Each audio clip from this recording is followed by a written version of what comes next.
Klabu ya Fiorentina ya nchini Italia imeendelea kufuatilia kwa karibu nyota chipukizi wa Tanzania, Dismas Shida Athanasi, ambaye ameibuka kuwa mmoja wa wachezaji waliovutia zaidi katika michuano ya AFCON Under 17 iliyofanyika nchini Morocco.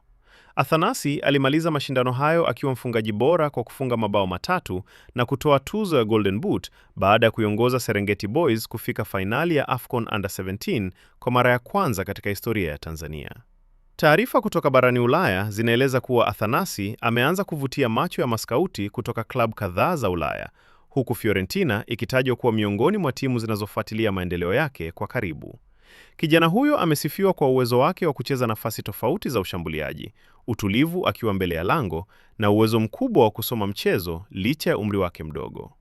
Wataalamu wengi wa soka la vijana wanaamini kuwa anaweza kuwa mmoja wa nyota wakubwa wa Tanzania katika miaka ijayo endapo ataendelea kupata mazingira bora ya maendeleo. Athanasi, ambaye ni mchezaji mwenye kipaji kikubwa katika safu ya ushambuliaji, alitajwa kuwa mchezaji mwenye umri mdogo zaidi katika AFCON Under 17 ya mwaka 2026, jambo lililofanya mafanikio yake kuwa ya kipekee zaidi.